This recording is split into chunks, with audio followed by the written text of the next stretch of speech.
Hi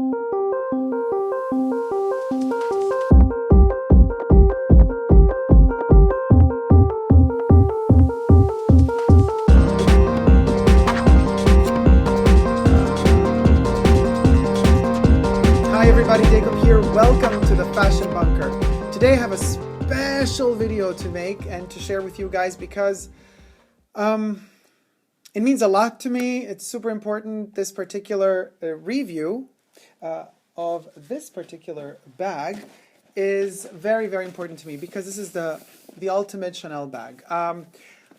Let's begin immediately by saying that this is how I store it. I actually have a smaller Chanel bag that actually fits exactly the shape of the bag.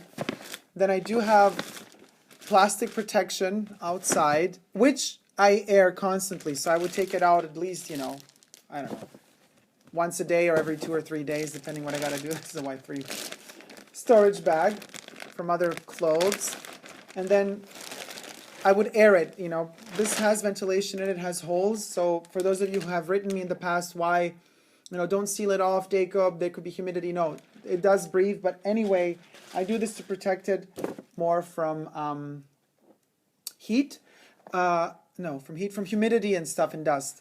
Then on the inside, I have Chanel tissue paper that's kind of soft. It creates like kind of some sort of like padding. So when the bag stays, it doesn't stay on a hard surface, but it always has a little soft cushion to stand on. Why? There's a reason. So then we have the original pouch it comes in, and this is the beautiful bag, the 2.55 Reissue. It is the jumbo size, you could call it. I mean, even though it's slightly smaller than the Timeless Classic Double Flap Jumbo, this is the jumbo. It's the same exact price as the jumbo, so it is the jumbo. Now, let's take all the felt off. I do keep all of the felt on it. As you can see, it does come with 2 pieces of felt, so that's good to know when you're purchasing it. Always ask for that. The chain, I do leave it on the inside here. Sometimes I would make it go inside there just to kind of alternate, that the bag doesn't kind of just bend on one side, so it constantly keeps quite symmetric. All right, now, important review to me because I love this bag so much. It's been so many years that I've been wanting it and finally have it, and now I'm sharing it with you. This is going to be a bumpy ride. There's a lot to say. So you can either pause and kind of reflect upon what I say or go back to it, rewind, or write down notes. Let's begin with the obvious. Many people have been asking me, Dacob, why is the bag sagging at the bottom? Here. And you see it's kind of falling down. So it doesn't stay straight. When you put it on a flat surface, it would kind of, bend. That's one of the reasons why inside of the bag I have the padding to, the padding is kind of like circular like that, so it kind of just like lays into it.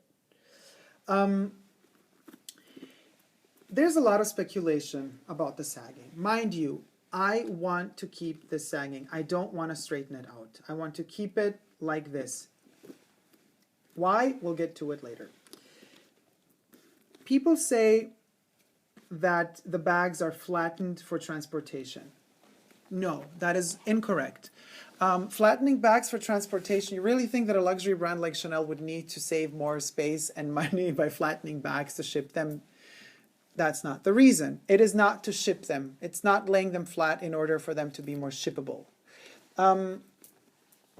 There's more myths surrounding this bag.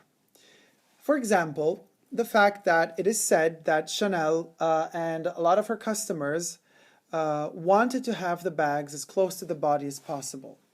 Hence, the length, when the bag would open up, the bag turns to be quite thick.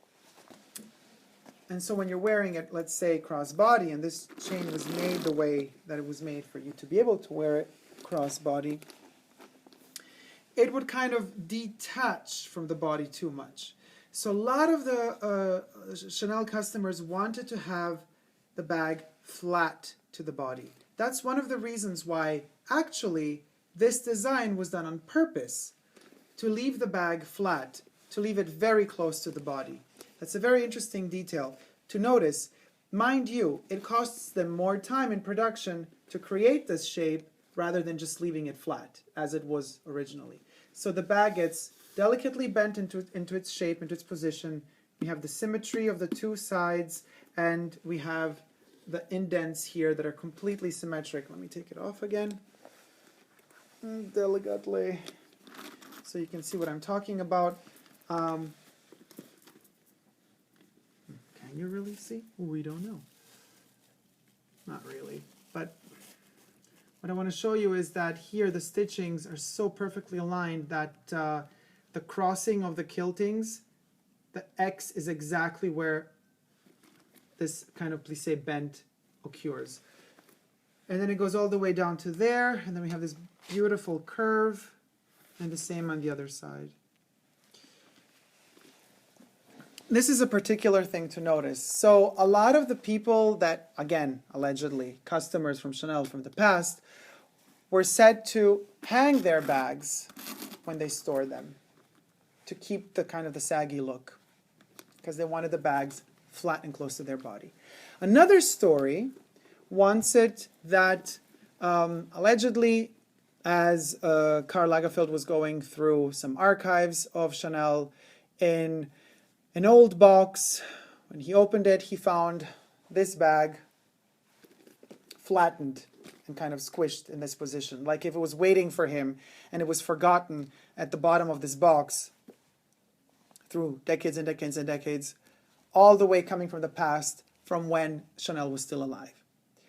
So he fell in love with the shape. Mind you, he already knew about the 255 shape. It wasn't nothing new to him.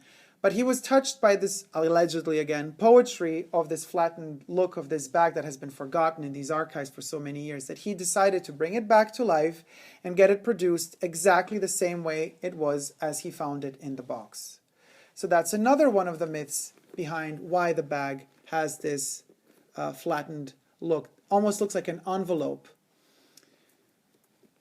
It's a very poetic approach to the reasons why the bag has been flattened. I am sure there are way more other stories out there to describe or, to explain why the bag is flattened this way.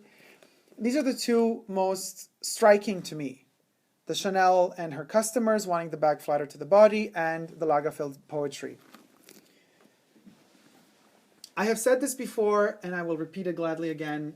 The reason why this is the only classic bag I have in silver or ruthenium hardware rather than gold hardware is because this is the bag Chanel would wear on most of the occasions when she was photographed. Her bag was in jersey. She did also have leather versions of the bag. The first one was made in jersey. However, every time a picture was taken back in the day, it would be black and white. So this bag, even though it had gold hardware, it would result black and white on photo because the photos were black and white. So the illusion that I wish to create with this bag is that every time I wear it, it is a sort of Photoshop effect, as if the bag was taken off of Coco Chanel's photo, off of her, and then imprinted onto me. So no matter what colors I would be wearing, today I'm wearing silver for the occasion and black, but I do have some blue here.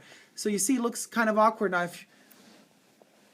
If I had a red necklace, now everything would be black and white except for the red necklace. So this would result as if it were a black and white bag. My skin tone is beige, but then you have the black and white effect of the bag. To me, it's extremely poetic this way. It definitely plays an extremely important factor when it comes to choosing the 255 bag and the colorway. These chains, let's get to the chains. These chains, again, more myth, more mystery. Could be that the ornaments in the middle link resemble something from the orphanage where Chanel grew up, something from the nuns when Chanel was growing up in the orphanage. Could mean a lot of different things. What, however, is extremely particular is if you're lucky enough, you do get a very well imprinted or embossed or indented pattern and structure in the middle chain. Now, I will perhaps, how can we do this? This is as close as I can get, guys. So I don't know how much of the detail you can see. The middle link. Maybe I can try later on to do some close-up shots of the chain for you to insert in this spot right now.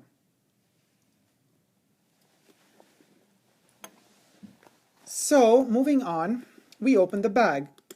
The Mademoiselle lock, which they call the Mademoiselle lock, but I mean, it's the Chanel lock.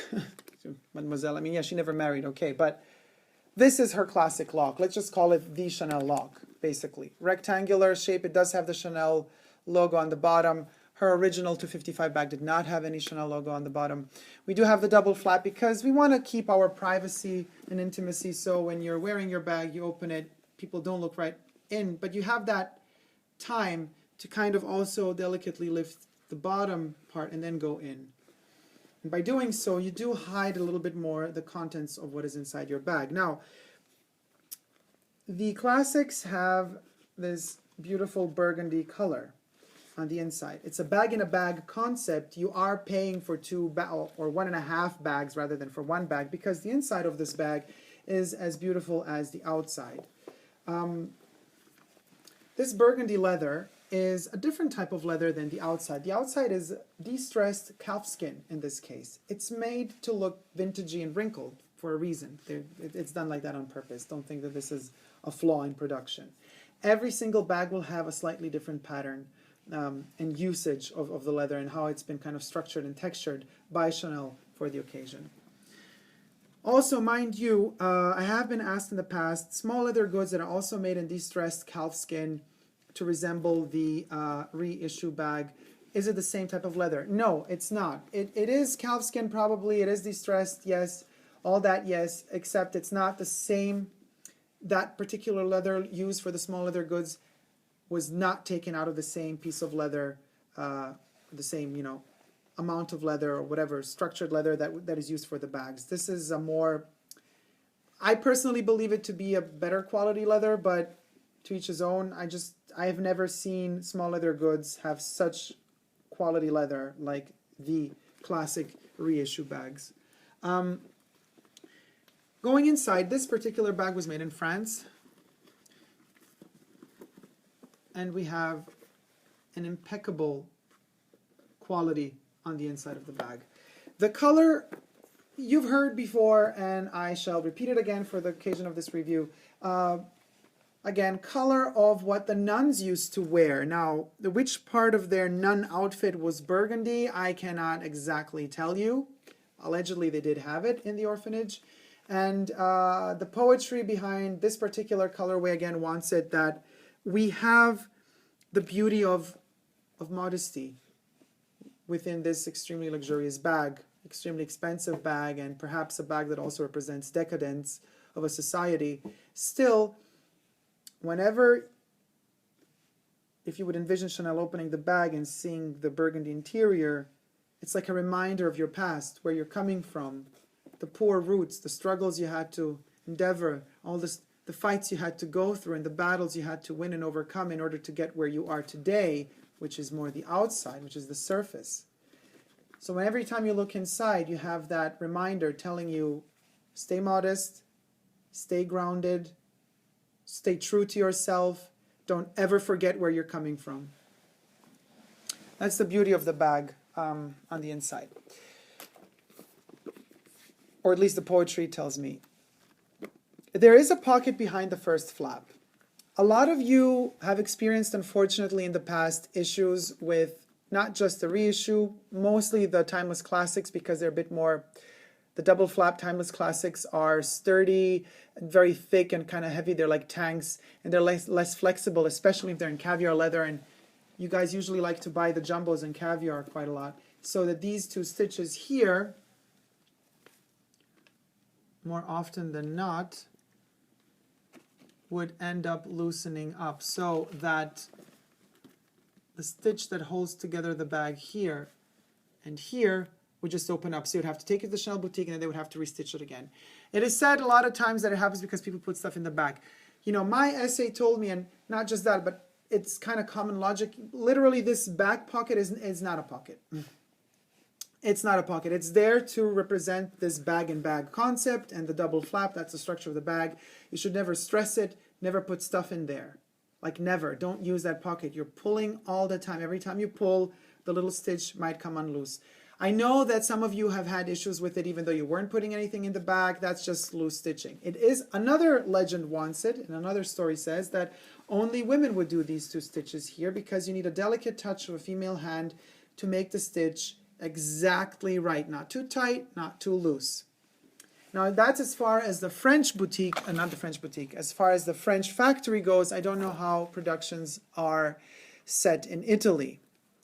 I would not buy this bag made in Italy. I'm really honest about it. I mean, the Chanel factory in France belongs to Chanel and only produces bags for Chanel. Factories in Italy produce bags for other brands as well, not just exclusively Chanel. That to me already is kind of danger sign. I know some bags are only available made in Italy, especially some seasonal pieces. So if you really fall in love with the bag, just be very sure to inspect it carefully for eventual flaws before you purchase. And it's still doable. I have my bags made in Italy too, Chanel bags that are made in Italy, but from the past, not in the future. And if I fall in love with a particular bag and it's only made in Italy, I'm really going to seriously consider perhaps not getting it because it's made in Italy. And I just want to really stick to my guns on this. When it comes to accessories, depends how intrinsic, how complicated and complex the production of the accessory is. If it's a simple piece, like for example, this is just like one piece of metal. There's like nothing. Let me take it off for you. It doesn't want to come off. This piece was made in Italy, and it's fine because there's like nothing really to do. The production of it is quite simple. But if it were to be a complicated piece, no, then it would have to be made in France. Like, my God, what's happening here? I have to put it back on somehow. There you go. If it's like this bracelet here, this is much more complex. In fact, this one was made in France and not in Italy. So for a bracelet like this, I would already kind of opt or try to get it made in France. Anyway, back to the bag.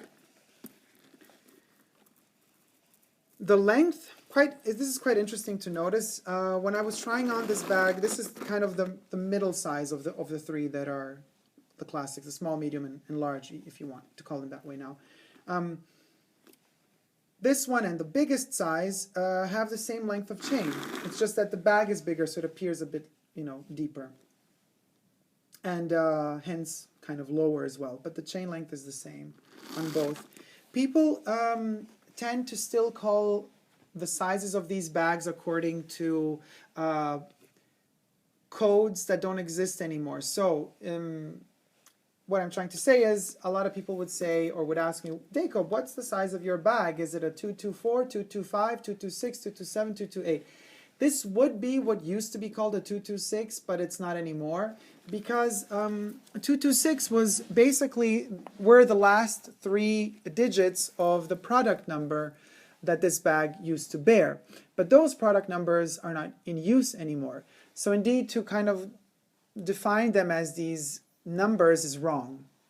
The actual codes today, as of 2016, used for this particular bag, one code, is A37587.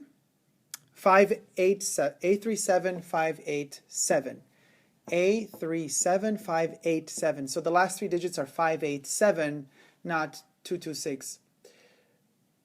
So I would just call this one the jumbo if you want to kind of compare it to the Timeless Classics double flaps, which is what it is basically.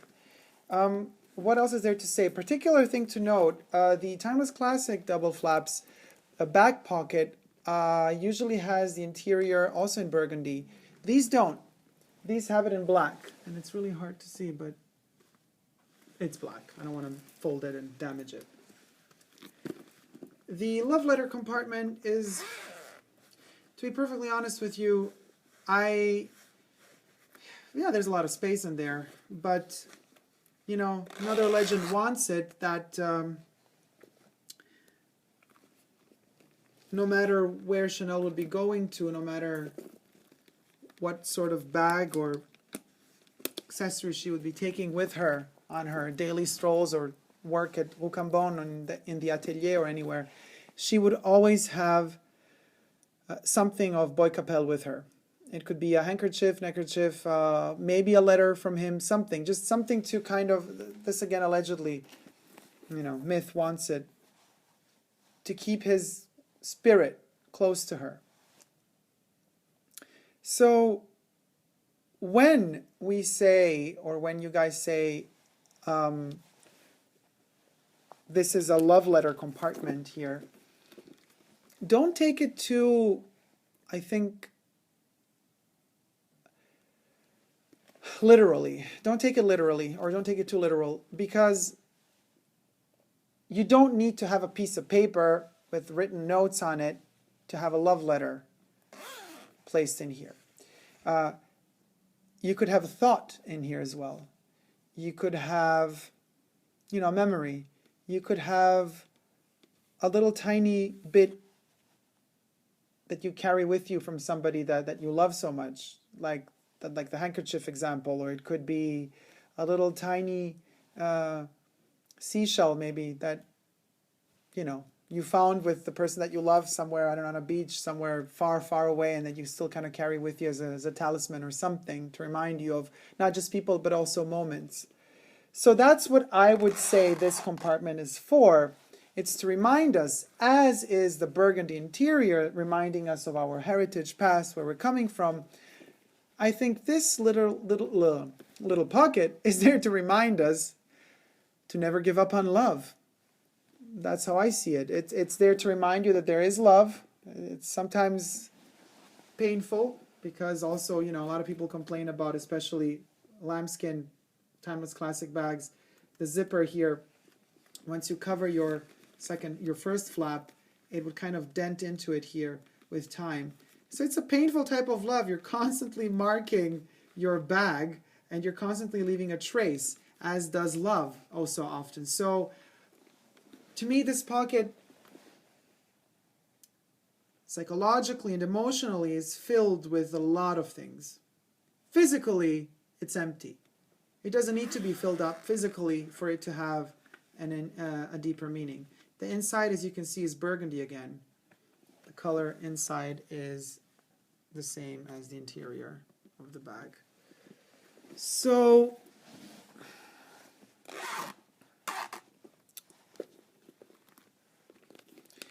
what is there to say? Except every time I see this bag, I'm kind of starstruck. And I'm never starstruck with objects, because objects are just objects. They come and go just like we do. But this one has a spirit in it. And I know this sounds maybe kooky to some or a little bit too esoteric, but this one definitely tells a story, whether you like it or not. It reeks of history, and it reeks of a life that this woman has spent fighting to become the top of the world, design-wise, as she was and as she is, even after her dying day. And mind you, the years that the Chanel brand has existed and is famous, posthumous to Chanel's life, are now longer and more than the amount of years that she was producing and actively designing while she was alive. So indeed, we have reached a point where Chanel is a myth. It's a myth because most of it existed without her. Most of the brand exists without her, time-wise, length-wise. And so I believe that if you have anything to add to the myth, as far as it embellishes and makes the myth stronger, it just adds to the poetry. It just adds to a vision of it, and it adds to future memory patterns that other people might add on to this incredible history. So my personal addition for now is the black and white photography effect that I have, and this pocket being the reminder to never give up on love. Thank you guys so much for watching. I hope you like this review. Let me know what you think in the comment section down below, and also share your thoughts on your reissues if you do have some, and which sizes you have them. Would really interest me to know, do people go more for the smaller ones or the bigger ones? So Don't forget to subscribe to my channel, guys, here on YouTube. I am also on Instagram, Facebook, and Twitter. No matter what happens and what pockets you open that are empty or full, no matter what life throws at you, don't ever give up on love, guys. Love ya. Bye.